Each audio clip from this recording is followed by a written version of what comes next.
Hey guys, we are once again doing a deck profile with the one and only Benny Zhang. So Benny, what are we doing a deck profile on today? Alright, so for those that don't know, we went to PAX this weekend. Me, John, Kev, Nick, and pretty much the whole Cartastic crew. We all went to PAX, which is equivalent of Gen Con for us here in Australia. It is locked behind a convention, but they do have Dragon Ball events, One Piece and Digimon as well. So yeah, we basically were helping their teaching demo for One Piece for TAC. So thank you for having us, Crystal and Trent. Thank you. And yeah, basically we also participated in all the events, and very luckily, me and my team from Collectors Company here, John and Peter, well, we took out first place teams, and I played TrunksGeta. Honestly, it was honestly a privilege having Benny on the team. He did so much work for us. Like without him, I don't think we would have been able to win the event. No, honestly, so basically, actually, why did I play this deck?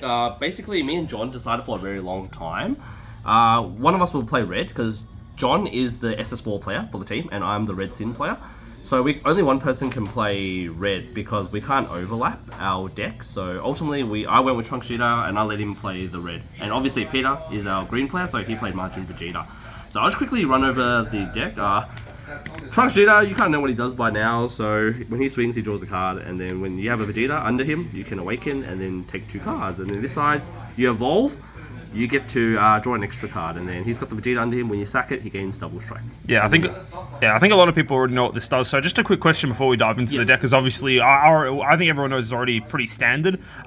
So why pick TrunksGeta over one of the newer yellow decks, such as the starter deck Goku or the other 2 yellow decks? Yeah, basically this was the deck that I was most comfortable with, and assuming that red is the most popular, this has a pretty decent matchup into Gogeta, SS4, and also Red Sin as well, because now that we're playing the Lord Slug package, obviously I've got to give a shout out to Eddie St. Hilaire from Team FOE. Team FOE. Yeah, we saw his deck profile, and he said it was really good against into the 2 red matchups, which are probably arguably the 2 best decks in the format. So I ultimately decided to play this, and I had all the cards, so why not? Yeah. Again, like I kind of showed Benny what you're meant to do in the matchup, and then he is like, oh yeah, I can do this, and he did it very well, and obviously it showed since he helped us come first in the team event. Yep. So let's dive right into it, guys. You guys already see the spice. Yes, the spice. Shout out to John for this.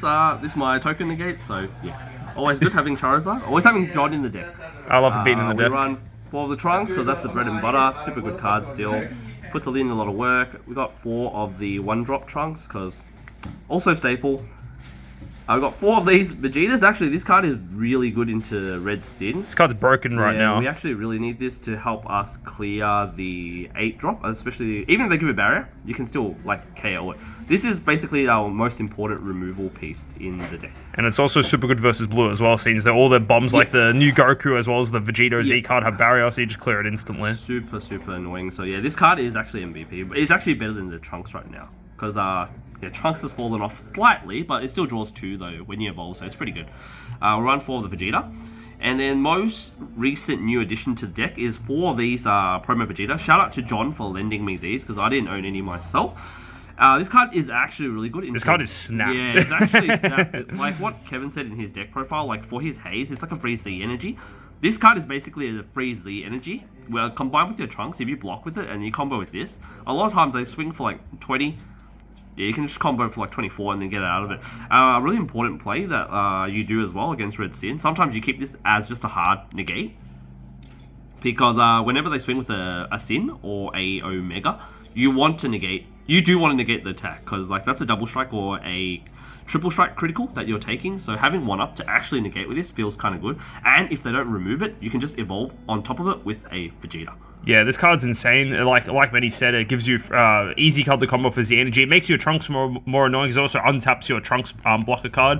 Yeah. An evolve target, another target for your leader. This card's actually heavily slept on, and even before this meta, I was surprised decks weren't at least running this as a 12 because I think this card's just kind of broken, right? Yeah. So if you haven't picked them up, definitely pick them up now.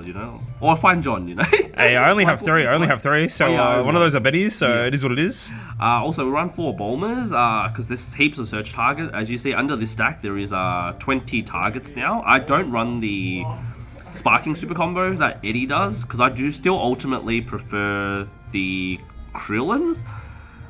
Unfortunately, in this team's event, you will see that in my Z deck, I don't have the Black Vegeta. Yeah, that helps me take the life. So in one of my games against Ethan, it was actually pretty annoying that I couldn't get down to 5 lives to activate my token negates, but eventually I got there, so it was helpful. So yeah, I think a lot of players are catching on the fact that with the introduction of the black Vegeta Z card, leaders that awaken to 6 life suddenly become way better because you just play the Z Vegeta, fix your hand, get to draw a card, and plus take a life, and that puts you at 5. So token negates are then live, and then you use the token negate on the following turn, and then you're suddenly on 4, and your bottom deck 1 draw 2 super combos are live. Yeah, basically we checked our decks beforehand to make sure no cards overlapped, and unfortunately Peter needs the Vegeta more than I did, so yeah.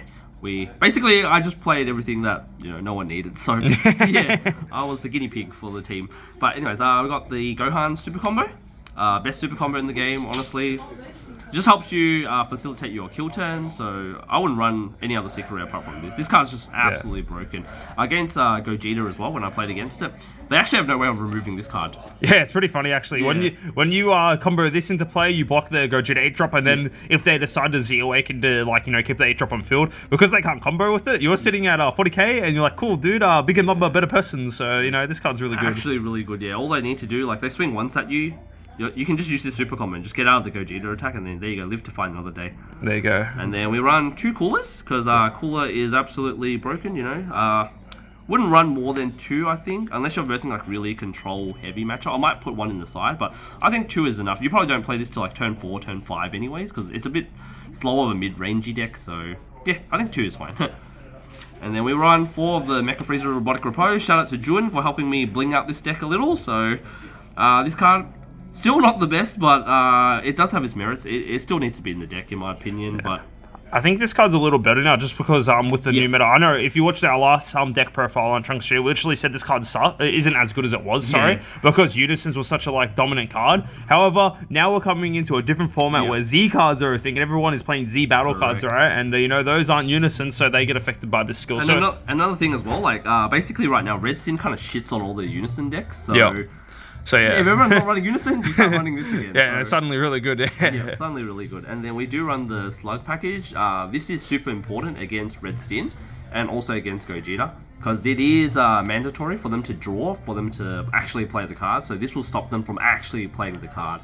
And having Bond 2 is actually really easy with this card as well, because you have the Barrier Trunks, or you can play the small little Barrier Boys. So yeah, this card is really good, and then obviously it goes on top of this. I'm not going to go top, sorry. You sack this and then you play the Slug, so very important as well. Otherwise it's just a very good 1-drop trip.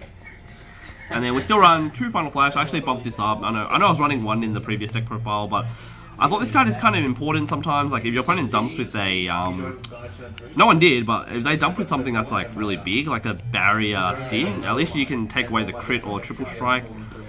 It's kind of relevant, and also what I did with this was against Yellow Sin, I removed the skills of it, and then I removed the 9-drop afterwards, so they don't get the draw 2.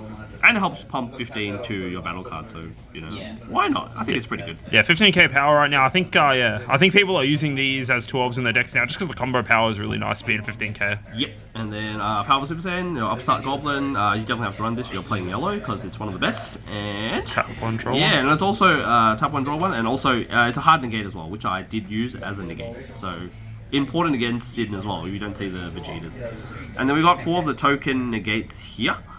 I think this is one of the best cards in the deck. At one stage, I had 4 of these in my hand, but without the black Vegeta, it felt pretty bad. Yeah, actually. Yeah. Because I EX evolved. I had 1 in my hand. I didn't want to charge it, and then all of a sudden, I EX evolves onto a Vegeta. I drew 2 more. I'm like, oh great, I can't even use this one now. It is what it is, but yeah, I really like this card though. It's a free negate, so yeah, these are, you get to your 4 life threshold, and hopefully, because you're not playing Aegis anymore. You don't have Aegis, so you can't untap energy. So having free negates is pretty important to not die and live the turn. And then we run the 1 Bagamo. I never used it. Yeah. It's more of just if you got it, it's good, but most of the time, I feel like a lot of time you charge it. I think this card's better against rogue decks that require more energy than whatnot. Yep, and also run 2 Basil. I like this card. cards. I know Eddie doesn't run it, but like I personally quite like this card. I'm Like, surprised you actually run it. Yeah, I don't like it either. I don't mind it. I have the It's like- innocence, and just in case I need to facilitate more attacks, this is a 19k. I can swing twice. Might help me clear unison, etc. Yeah. So it does have its merit. Worst case 5k combo, right? And Yeah, worst case still 5k a combo. cantrip that draws a card. That is true. Sometimes if they negate all my attacks, I can still like they're not expecting me playing this. I can play this combo Gohan. It's still big, right? And then Yeah. you can still do shenanigans. That is It's true. Really good. And then we run 2 mirrors. This is the main card against Gogeta that you need. So when they awaken, they think they're safe. You overwhelm for this here. Basically, they can't activate extra cards or use any combo cards or extra cards. So basically, if you hit 100, they have to take the damage. Yeah. Combined with this, if they think they're safe behind the 100k Gogeta, It's a wrap. Yeah, it's a wrap. But unfortunately, Freddy played really well in that match. I wasn't playing too seriously after I knew John and Peter won, but like in hindsight, I probably could have done something a little bit differently. But yeah, these are really good cards. Yeah, Mirror and Champa since the 2 cards were released from set 4, everyone knows that's like the 2 cards win the game combo, you know? So Backed up with a cooler, yeah, GG. it's a wrap. Going over my Z deck quickly, we run 2 of these Gokus. I didn't play it once, but still a really good card. Deflect Barrier. Does some broken stuff, but I never played it once, honestly, because I'd rather do better stuff with them. I'd rather do better stuff, okay. Yeah. I just haven't had the matchup where I needed to play it yet, so... This card's really good.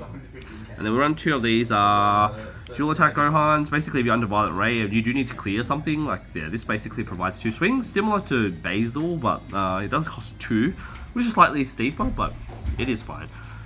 2 Oolong. The goat, dude. I mean, the pig, goat, bro. yeah. The pig. Basically, the reason why you play yellow, also why Kevin was very successful with his Sin deck as well, because once his copies Mirror, like Gogeta is actually, they can, even if they evolve into 100k Gogeta, they can still die with this and the Mirror just alone. It's easy to funny. do damage. Like, this card, yeah, it's just broken. And then I would have had one more. Would have been the Black Vegeta, but unfortunately, Peter's running it, like I said. So, You can't run it in teams, yeah. Yeah, we just run the 6. Yeah, also, for those who don't know, the reason that this card's even more snapped in yellow, just because, you know, your SCR is a free 40k body, and then you can play this for 1. Yeah, this card is, like, really slept on. Not really slept on, but it's actually one of the best Z cards right now, even though it costs 1. Yeah, and I assume sure. even into future sets, I can imagine people will be running this as a 1 over a 12 in their Z deck, because it's such a good card.